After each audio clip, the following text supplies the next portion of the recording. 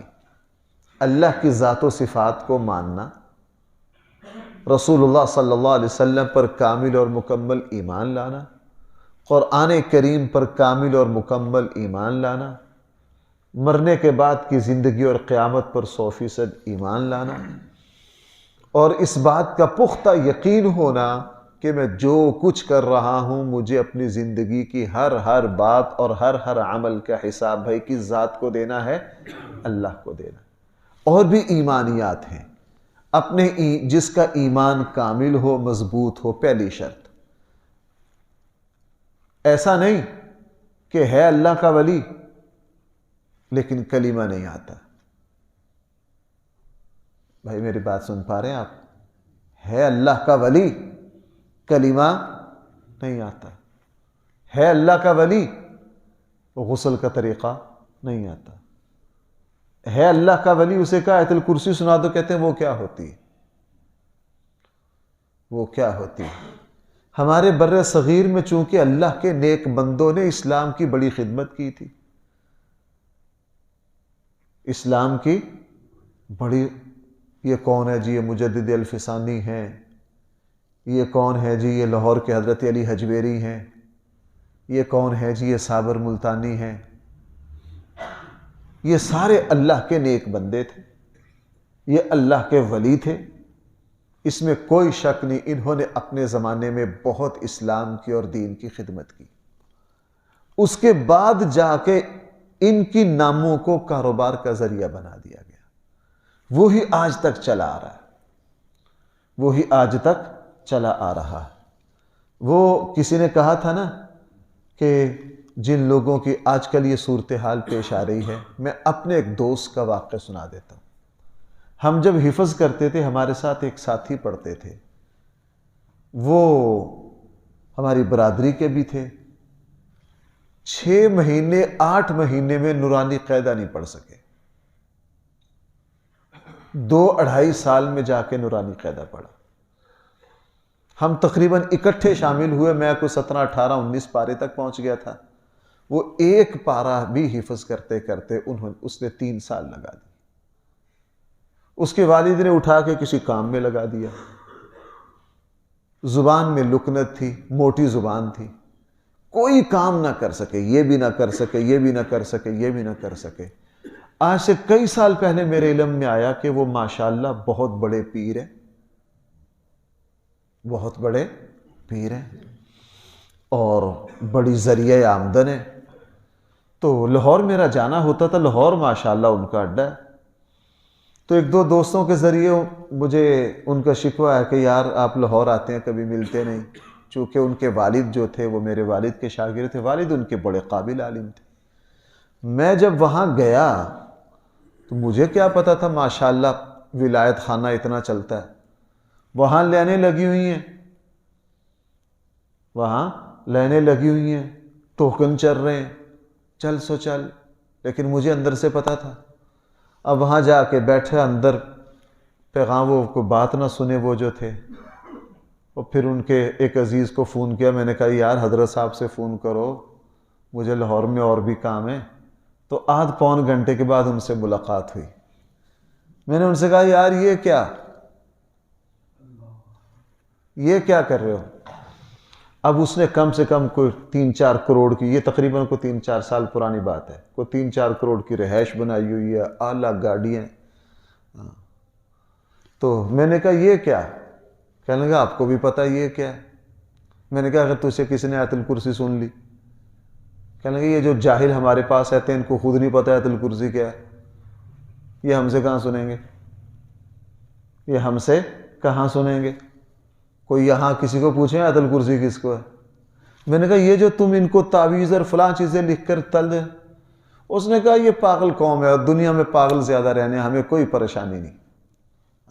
وہ بلکہ وہ مذاق کیا کرتے ہیں کہ تم جس کام میں لگے ہو لگے رہو، نہ تو دنیا کسی نے پوچھنا، نہ تو آخرت سے پوچھنا کسی نے. یہ دیکھو آپ کو پتا ہو یہ کس طرح کرتے ہیں. اب وہ کیا ہے، لوگ ہاتھ چوم رہے ہیں.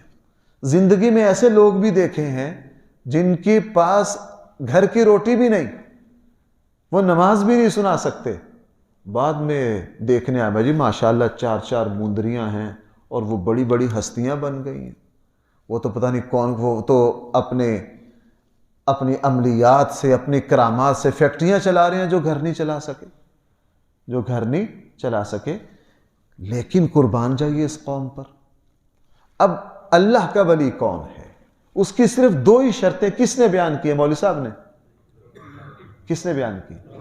میں عرض کر رہا ہوں اس میں 2، ایک تو غلط لوگ اس سیٹ پر آ کر بیٹھ گئے اور عام لوگوں نے سمجھ لیا ہم اس سیٹ پر بیٹھنے کے قابل نہیں ہیں، حالانکہ اگر ہم صحیح معیار سمجھ لیں تو غلط لوگوں کا 2 نمبر ہونا بھی سمجھ آ جائے گا، اور ہم میں سے ہر کسی کو سمجھ آ جائے گا کہ ہم بھی یہاں تک پہنچ سکتے ہیں اگر کوشش کریں۔ تو اللہ کی ولایت کے لیے نہ کسی سلسلہ میں شامل ہونا ضروری ہے، میں سلسلوں کو برا نہیں کہہ رہا، انہوں نے بڑی خدمت کی ہے، پورا دل میں احترام ہے، یہ نقشبندی ہیں، یہ فلاں ہیں، ان حضرات نے بڑی دین کی خدمتیں کی، ہمیں کوئی حق نہیں پہنچتا۔ اس کے لیے نہ کسی کی طرف سے اجازت ہونا ضروری ہے، نہ کوئی خاص لباس ضروری ہے، نہ کوئی خانقاہ ضروری ہے، کسی چیز کی کوئی ضروری، صرف 2 ہی شرطیں ہیں، الذین آمنوا، اور بھائی دوسرا کیا ہے؟ وکانوا، پرہیزگاری۔ پرہیزگاری کیا ہے؟ تقویٰ کیا ہے؟ اللہ کی منع کردہ چیزوں سے بچ جانا۔ آپ ڈاکٹر حضرات سے پوچھ لیجئے، ڈاکٹر حضرات چیک کر کے آپ کو شوگر ہو گئی ہے، آپ نے دوائی اس طرح کھانی ہے، فلاں چیزوں سے بچنا ہے۔ یہ جو ڈاکٹر حضرات بچنے کا بتاتے ہیں یہ بچنا ہی تقویٰ ہے۔ جسمانی طور پر جن چیزوں سے بچنا ہے اس کو ہم پرہیز کہتے ہیں، دین کے اعتبار سے جن چیزوں سے بچنا ہے اس کو ہم کیا کہتے ہیں؟ شاید تقویٰ کی اس سے آسان تعریف نہ ہو جتنی میں کر رہا ہوں، ہر کوئی اس کو سمجھ سکتا ہے۔ معالج نے جن چیزوں سے بچنے کو کہا ہے جسمانی طور پر، اس کو ہم کیا کہتے ہیں؟ پرہیز۔ دین کے اعتبار سے سب سے بڑے حکیم اور سب سے بڑے ڈاکٹر امام الانبیاء صلی اللہ علیہ وسلم نے ہمیں دین کے اعتبار سے جن باتوں سے بچنے کا کہا ہے ان سے بچنے کو کیا کہتے ہیں؟ جس نے اپنے ایمان پر محنت کی اور پرہیزگاری کی زندگی اختیار کی، بھائی وہ کیا ہے؟ وہ اللہ کا ولی ہے۔ دوسری بات، یہاں قرآن کریم نے ارشاد فرمایا لا خوف علیہم ولا ہم یحزنون، کہ جو اللہ کے ولی ہیں ان کو خوف کا تعلق مستقبل سے ہوتا ہے اور یحزنون کا تعلق کس سے ہوتا ہے؟ ماضی سے۔ اس لیے میں یوں ترجمہ کر سکتا ہوں لا خوف علیہم، ان کو مستقبل کا کوئی ڈر، ولا ہم یحزنون، اور ماضی کا کوئی خطرہ ان کو پریشان نہیں کرتا۔ اس کا مطلب کیا ہے؟ اس کے 2 مطلب ہو سکتے ہیں اور دونوں صحیح ہیں۔ چلو میں اس کو سوال و جواب میں لاؤں۔ یہاں قرآن نے کہا جو اللہ کے ولی ہیں ان کو کسی طرح کی پریشانی نہیں ہوتی، لیکن ہم تو دیکھتے ہیں کہ اللہ کے مقرب بندوں کو بڑی پریشانیاں ہوتی ہیں۔ سب سے بڑے اللہ کے ولی کون ہیں؟ انبیاء علیہم السلام۔ نبیوں میں سب سے بڑے ولی کون ہیں؟ ہمارے آقا صلی اللہ علیہ وسلم۔ بھائی حضور کو تکلیفیں نہیں دیکھنی پڑی، اللہ کے نبی کو بہت تکلیفیں دیکھنی پڑی، نرینہ اولاد زندگی میں گئی، جوان بیٹیاں سب زندگی میں گئی، اور ایک بیٹی ہے اس کا بھی آخری وقت میں بتا دیا گیا 6 مہینے کے بعد یہ بھی آپ کے پیچھے آ جائے گی۔ اللہ کے نبی نے بڑی پریشانیاں، بڑی مصیبتیں دیکھی، فرمایا جتنا مجھے ستایا گیا اتنا کسی کو دین کے بارے میں ستایا۔ اب یہاں تو کہہ رہے ہیں کہ ولیوں کو کسی طرح کے خوف اور پریشانی نہیں، لیکن ہم تو دیکھتے ہیں اللہ کے نیک بندوں پر بڑی بڑی آزمائشیں آتی ہیں، بڑی بڑی مصیبتیں آتی ہیں۔ پھر اس آیت کا کیا مطلب ہے؟ اس آیت کے 2 مطلب ہو سکتے ہیں، یا تو لا خوف علیہم ولا ہم یحزنون کا تعلق آخرت کے ساتھ ہے۔ بھائی کس کے ساتھ ہے؟ آیت کا معنی یہ ہوگا جو اللہ کے ولی ہیں، جو اللہ کے دوست ہیں، ان کو آخرت میں کسی طرح کی پریشانی اور کسی طرح کے غم کا سامنا نہیں کرنا پڑے گا۔ اگر لا خوف علیہم ولا ہم یحزنون کا تعلق جوڑیں بھائی کس سے؟ آخرت سے، آیت کا معنی پھر بھی بالکل کلیئر اور واضح۔ نمبر 2، اگر اس کا تعلق دنیا سے جوڑیں پھر اس کا معنی یہ ہے کہ عام لوگ جن جھنجھڑوں کی وجہ سے پریشان اور مصیبتوں میں پڑے ہوتے ہیں، جو اللہ کے ولی ہوتے ہیں وہ دنیا کے عام جو روش ہے لوگوں کی پریشانیوں کی، اللہ تعالیٰ ان کو ان پریشانیوں سے کیا کر دیتے ہیں؟ بے نیاز کر دیتے ہیں۔ ہم نے دنیا میں دیکھا جناب گاڑی کے ماڈل بدلنے میں پریشانی ہے، بیٹوں کے عجیب طرح کی ہم نے اپنی خواہشات کا گند پال رکھا ہے، ہم ان کو پورا کرنے میں دن رات کیا رہتے ہیں؟ پریشان رہتے ہیں۔ آپ ذرا عام لوگوں کے پاس بیٹھ کر تو دیکھیے کہ ان کی کیا کیا پریشانیاں ہیں، کیا کیا مصیبتیں. وہ دنیا کے جھنجھڑوں میں، دنیا کی مصروفیتوں میں، اپنی خواہشات کی تکمیل میں اور اپنی بے حقیقت مقاصد میں، بھائی میں کیا بات عرض کر رہا ہوں، اپنے بے حقیقت مقاصد میں وہ دن رات پریشان رہتے ہیں. اور جو اللہ کے ولی ہوتے ہیں ان کو دنیا کی ان حقیقتوں کی سمجھ آ جاتی ہے کہ جس شہرت کو حاصل کرنے کے لیے میں شہر میں مارا پھرتا ہوں، اس کی کوئی حیثیت نہیں ہے. معاشرے کے سامنے میں اپنا معیار زندگی اونچا کرنے کے لیے جو لوازمات کہ جی میری رہائش اگر فلاں سوسائٹی میں ہوگی تو میں باعزت سمجھا جاؤں گا، اگر اس محلے میں ہوئی تو مجھے عام لوگ سمجھیں گے. جو اللہ کے ولی ہوتے ہیں وہ دنیا کے ان غلط معیاروں کو، ان مصنوعی عزتوں کی حقیقت کو سمجھ جاتے ہیں. ان کو پھر اس کی وجہ سے کوئی پریشانی اور کوئی مصیبت نہیں ہوتی، ان کو کوئی پریشانی اور کوئی مصیبت نہیں ہوتی. اس لیے ان کا جیسا لباس ہوتا ہے، ان کہتا ہے لباس میں کیا رکھا ہے، اصل تو انسان میں خوبی ہیں. وہ اگر غریب کے ساتھ بیٹھے ان کو کہتے ہیں بھئی غریب کے ساتھ بیٹھنے میں کیا حرج ہے، بلکہ غریب کے ساتھ بیٹھنے میں اللہ عزت بڑھاتے ہیں، بلکہ اللہ کیا کرتے ہیں، عزت بڑھاتے ہیں. مجھے خود ایک مرتبہ اتفاق ہوا، بہت سال پرانی، میرے ایک دوست وہ سیاسی لائن میں، گاڑیاں اس کے پاس اچھی ہیں، ایک جگہ جانا تھا، انہی کا کوئی کام تھا، مجھے چھوٹی گاڑی میں لے گئے. وہاں اچانک کسی بڑی شخصیت سے آمنا سامنا ہوا تو اس نے بڑی عقل ہوشیاری سے نظر بچا. میں نے کہا تجھے کیا ہو گیا، مجھے سمجھنا ہے کہ بھائی تم یہاں سے بھاگے کیوں ہو اتنی جلدی. تو اس کی زبان سے نکل گیا مفتی صاحب ساڑی لینے میں دیے، میں ذرا چھوٹی گاڑی چاہنا. مجھے اتنی حیرت ہوئی، میں کہ چھوٹی گاڑی میں ہوگا تو پھر کیا، چھوٹی گاڑی میں پھر کیا. وہ کہتے ہو میرا لباس تھوڑا سا ہلکا، میں اس لباس میں. یہ ہیں ہماری زندگی کے بیہودہ اور فضول معیار جنہوں نے ہماری زندگی کی مشکلات کو بڑھا دیا. بھائی جنہوں نے اپنی زندگی کی مشکلات کو کیا کر دیا، بڑھا دیا ہے. وہ کچھ سال پہلے ایک دوست یہاں وہ کھال کی ٹوپی جو بڑی اسپیشل ہوتی ہے خطیبوں والی وہ بنا کر لیا، کہنے کہ آپ جہاں جاتے ہیں اس طرح کی پاگلوں والی ٹوپی لے کے چلے جاتے ہیں تو آپ یہ جنا کیپ پہن کے جایا کریں. میں نے کہا جناب ہمیں اس طرح کی ٹوپیوں کی کوئی ضرورت ہے، ہم نے کون سا کوئی ڈرامے بازی کرنی ہے. آج آپ ٹوپی لے، کل آپ مجھے کہو گے کھونڈی بھی رکھا کرو، پرسوں کہا کرو گے شیروانی بھی رکھا کرو، اور اس سے آگے کہا کرو کہ ماشاءاللہ جی آپ کے بٹن بھی اس طرح کے ہونے چاہیے. میں نے کہا یہ اللہ کے نیک بندوں کی ایسی کوئی چیز ہے. میں نے آپ کو بڑی مرتبہ سنا شیخ سعدی کا وہ جو دعوت کی تھی بادشاہ نے، بھائی یاد آ گیا کہ نہیں؟ تو شیخ سعدی کو جانے نہیں دیا تھا، دھکے مار کے انہوں نے کیا کیا تھا، انہوں نے کہا جا تو جیسے ملنگ بندے کا کہاں. شیخ سعدی کو چڑھا غصہ، شہر آئے، وہاں سے کرائے پر لیا سارا شیروانی لباس اور مقفع مسجع جو اس زمانے کا وہ تھا سارا کچھ کر کے گئے. تو بڑا عزت دی، بادشاہ بھی کھڑا ہو کے ملا، بادشاہ کے جگہ ملی. جب کھانا آیا تو شیخ سعدی نے کیا کیا، اپنی وہ جو شیروانی تھی اس کو اکٹھا کیا اور سالن کو اس کے اندر ڈبو دیا. سب نے کہا اچھا ان کو کیوں ہو گئے، یہ تو اتنے بڑے دانشور ہیں. حضرت کیا ہو گیا، آپ نے سارے یہ کیا کر رہے ہیں؟ کہنے لگا بھائی جن کی روٹی ہے، جن کی دعوت ہے وہی کھائیں. کپڑوں کی دعوت ہے، میں تو پہلے بھی آیا تھا مجھے کسی نے گھسنے نہیں دیا، اب نئے کپڑے پہن کے آگے اب کیا ہو گیا. تو جن کی کپڑوں کی دعوت ہے، کپڑوں کی وجہ سے عزت ملی ہے، پھر یہی کھائیں کھانا میں کیوں کھاؤں. اس لیے بھائی بات یہاں سے چلی تھی، لا خوف علیہم ولا ہم یحزنون. ان کو کسی طرح کا غم اور کسی طرح کی پریشانی، تو اس کے دو مطلب ہو سکتے ہیں. آخرت کے اعتبار سے اللہ کے ولیوں کو کوئی پریشانی نہیں ہوگی، یا زمین پر دنیا میں لوگوں نے جو اپنی مصیبتیں پال رکھی ہیں، جو اللہ کے ولی ہوتے ہیں ان کو اس دنیا کی حقیقت کیا. چلو ایک بات سنائی دوں آپ کو. ایک شاہ عبد القادر جیلانی رحمہ اللہ کی خانقاہ میں ایک تاجر آتے اس علاقے بغداد میں، تو وہ رہا کرتے تھے حضرت کی خانقاہ میں. ایک مرتبہ آئے تو بڑے پریشان تھے. حضرت نے پوچھا یار اس مرتبہ پریشان ہو، کیا بات ہے؟ اس نے کہا جی میں بادشاہ کے لیے ایک ریشمی کپڑا لاتا ہوں بڑی محنت سے، ہر سال بادشاہ خریدتے ہیں، اس سے میرا پورے سال کا کام چل جاتا ہے. لیکن اس مرتبہ بادشاہ نے کہا ہے کہ بجٹ میں گنجائش نہیں ہے، میں آپ سے خرید نہیں سکتا، میری تو پورے سال کی پچھلی محنت گئی اور اگلے پورے سال میں بھوکا مروں گا، میں تو بادشاہ کے لیے.